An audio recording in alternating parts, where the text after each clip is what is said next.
Almanya'da kiçik bir ailə şirkəti. Qoyunun yunundan nə kimi istifadə edirlər? Evlərin izolyasiyası üçün hər növ material hazırlayırlar.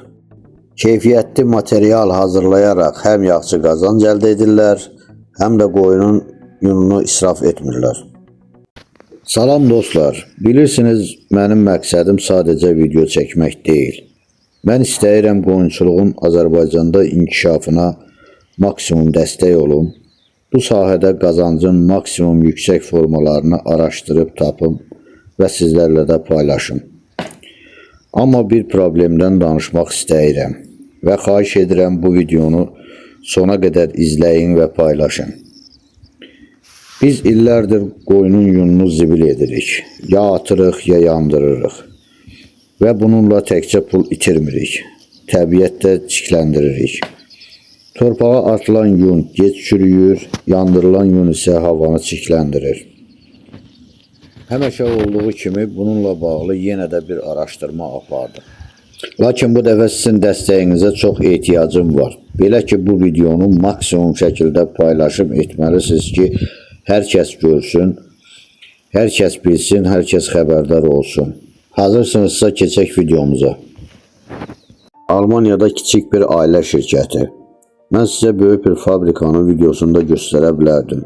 Amma o zaman hamınız deyəcəktiniz ki, bu iş böyük güc, böyük sərmayə tələb edir. Mən buna girə bilmərəm. Buna görə də mən kiçik bir müəssisəni göstərirəm.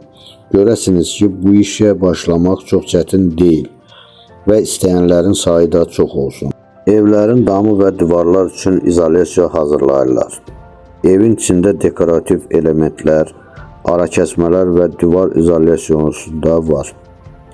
Həm istilik saxlayır, həm gözəl görünüş verir, həm də təbii materialdır. Eyni yun, amma yanaşma tam fərqli. Onlar bunu turlantı kimi yox, xam mal kimi görürlər. Və bir sirri deyim, bu istehsalçı yun izolyasiyasını sintetik izolyasiyadan 30-40% daha baha satır, xam malı isə 20-30% daha ucuz başa gəlir. İndi özünüz düşünün, eyni xam maldan həm təbii, həm də ucuz məhsul əldə etmək olar. Biz isə hələ də tonlarla xam malı zibil edirik. Problem yunda deyil, problem bizim yanaşmamızdadır. Biz dəyərini bilmirik, birləşmirik, düzgün bazar yaratmırıq. Almanya'da kiçik bir ailə bunu qurub, inkişaf etdirib və qazanc götürür. Biz isə illərdir bu fürsəti itiririk. Dostlar, bu məsələ təkcə qazanc deyil. Həm təbiətə hörmət, həm zəhmətə hörmət, həm də gələcəyə hörmət deməkdir. Əgər paylaşsaq, sahibkarlar görə biləcək, bəlkə bir ailə şirkəti kimi Azərbaycanda da bu sahəyə girən olacaq.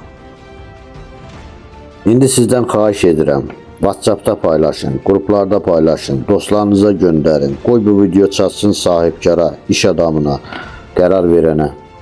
Qoyuna təkcə ət kimi baxmayaq. Onun yunu var, südü var və dəyəri var. Əlimizdə xəzinə var, amma biz onu yandırırıq. Paylaşın ki, dəyişsin. Yun zibil deyil. Kiçik başlanğıc, böyük qazanc. Təbii resurslar israf etməyək. Paylaş ki, çatsın sahibkarlara. Sən paylaş ki, sənin sayəndə kiçik bir müəssisə də qurulsa belə qazancdır.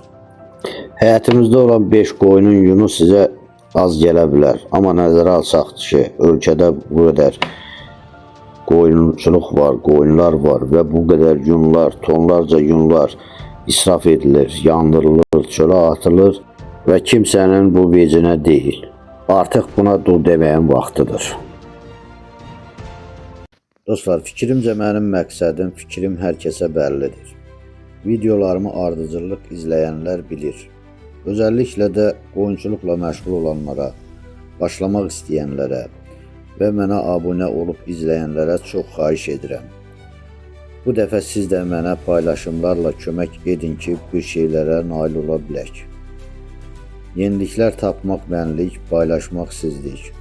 Unutmayın ki, qazanc sadəcə pul deyil. Bəzən bir xeyir iş, bir xeyir əməl bu dünyada sənin qazanacağın pullardan daha qazanclıdır. Hoşça qalın, gələn videoda görüşmək ümidi ilə.